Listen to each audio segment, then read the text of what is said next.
Le Seigneur soit avec vous. Et avec votre esprit. Évangile de Jésus-Christ, selon saint Luc.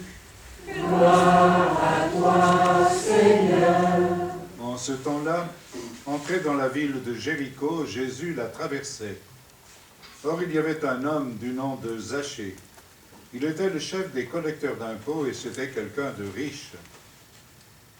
Il cherchait à voir qui était Jésus, mais il ne le pouvait pas à cause de la foule, car il était de petite taille. Il courut donc en avant et grimpa sur un sycomore pour voir Jésus qui allait passer par là. Arrivé à cet endroit, Jésus leva les yeux et lui dit, « Zachée, descends vite.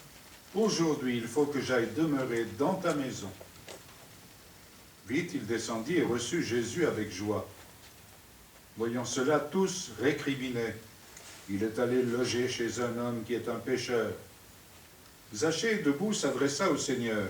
« Voici, Seigneur, je fais don aux pauvres de la moitié de mes biens, et si j'ai fait du tort à quelqu'un, je vais lui rendre 4 fois plus. » Alors Jésus dit à son sujet, « Aujourd'hui le salut est arrivé pour cette maison, car lui aussi est un fils d'Abraham.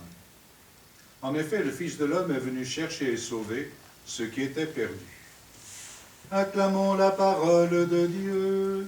Louange à toi, Seigneur Jésus. Nous venons d'écouter 3 textes, par le psaume, 3 textes chronologiquement très proches dans le temps. Le livre de la sagesse, le dernier de l'Ancien Testament, la lettre aux Thessaloniciens, une des premières écrites, et bien sûr l'Évangile. Alors je vous avais été peut-être surpris, moi j'ai été surpris, peut-être pas vous, par ce que dit le livre de la sagesse. Tu fermes les yeux sur les péchés des hommes pour qu'ils se convertissent. C'est étonnant. Bien sûr qu'après on se reprend un peu. Tu les avertis, tu leur rappelles en quoi ils pêchent pour qu'ils se détournent du mal et croient en toi, Seigneur. Alors voyons quelle application fait Jésus de cet enseignement. Jésus est le Dieu qui fait grâce. D'abord, il y a dans cet évangile des regards. Il y a le regard de Zachée. Zachée qui veut voir Jésus. Curiosité, intérêt, on ne sait pas. Mais il veut voir Jésus. Voir ce que tout le monde est allé voir. Ensuite, il y a le regard de Jésus sur Zachée. Il y a le regard de la foule sur Zachée. Des regards différents. Nous allons y revenir. Il y a ensuite une accélération. Ça va vite. Il courut donc en avant, Zachée. Il était de petite taille, donc il fallait qu'il court. Et ensuite, il grimpe rapidement, on ne le dit pas, mais j'imagine, avant que les gens arrivent, il grimpe sur un sycomore. Ensuite, Jésus, qui aussi accélère le pas, puisqu'il dit « Je vais demeurer chez toi », et ça ne tarde pas. D'abord, il dit « Zachée, descends vite, parce que je vais aller chez toi », et on s'imagine que Zachée, devant recevoir Jésus, il court aussi pour aller à la maison préparer l'accueil de Jésus. Ça va très vite. Il a reçu Jésus avec joie. Et ce qui va très vite, c'est aussi la conversion de Zachée. Très rapide, puisque, nous venons d'entendre, il est prêt à tout laisser, lui qui est un homme riche, qui a accumulé des biens de façon pas très honnête, on sait ce que faisaient les publicains, et à plus forte raison les chefs des publicains, et alors il va vite en besogne, surtout qu'il dit non seulement qu'il va rembourser, mais il va être très généreux pour combler un petit peu ce qu'il a fait auparavant.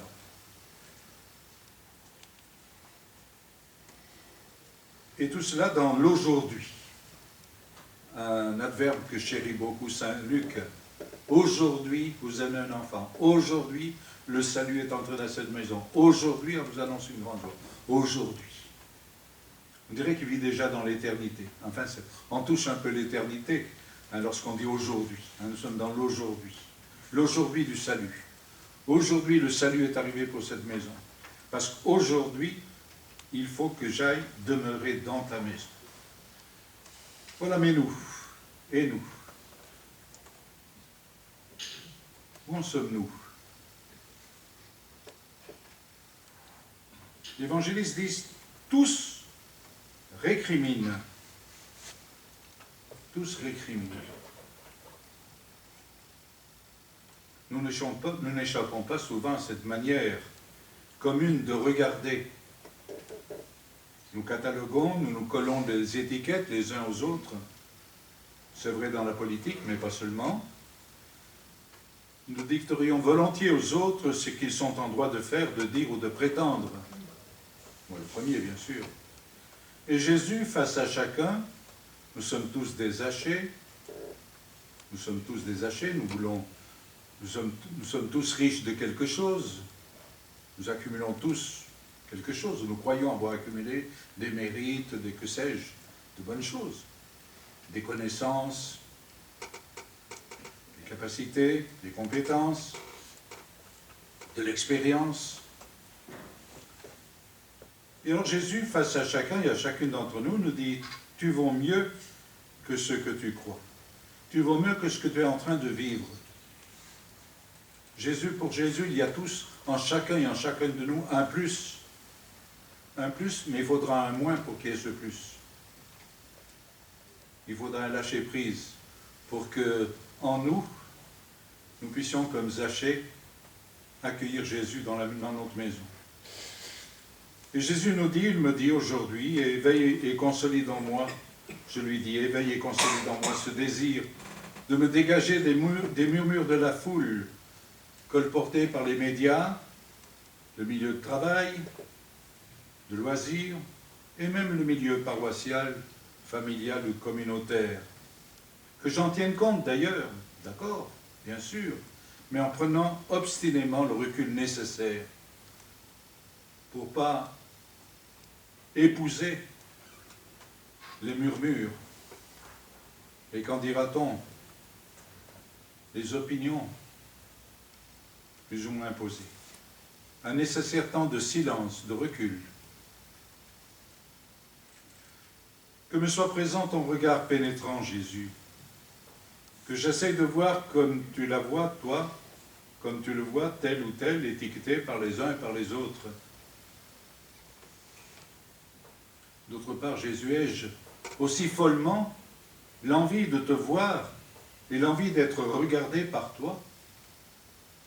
On se juge, on me juge, je me juge, mais toi, comment me vois-tu? À quel changement, à quel lâcher-prise m'invites-tu en ce jour où tu viens demeurer chez moi par cette Eucharistie? N'est-ce pas que nous sommes ici parce que Jésus dit « Je veux demeurer chez toi » par sa parole d'abord, qu'il nous donne, qu'il nous livre. Jésus est parole de vérité, et bien sûr par la communion pour ceux qui vont communier. Il veut venir demeurer chez nous, pas seulement de passage, demeurer. Il ne va pas seulement en visite, il veut demeurer. Nous l'entendons dans l'Évangile. Alors, référons-nous à saint Paul. Qu'est-ce que nous dit saint Paul? Nous prions pour vous, prions les uns pour les autres, afin que notre Dieu nous trouve dignes de l'appel qu'il nous a adressé, qu'il rende active notre foi. On parle beaucoup aujourd'hui, il faut activer les choses. Activer la batterie du téléphone, il faut réactiver l'économie, l'industrie, activer. Bien voilà. Activer notre foi, nous dit saint Paul. Oui, nous avons besoin de la grâce puissante du Seigneur, tous besoin de sa miséricorde, car nous risquons bien souvent d'être arrêtés sur le chemin qui nous conduit à la vérité et à la vie qui sont le Christ lui-même.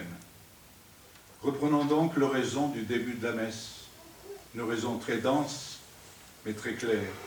Dieu de puissance et de miséricorde, c'est ta grâce qui donne à tes fidèles de pouvoir dignement te servir. Accorde-nous de progresser. La traduction actuelle dit de courir sans que rien nous arrête vers les biens que tu promets. Amen. Prenons un temps de silence maintenant pour donner à Jésus notre réponse personnelle, comme Zachée la lui a donnée.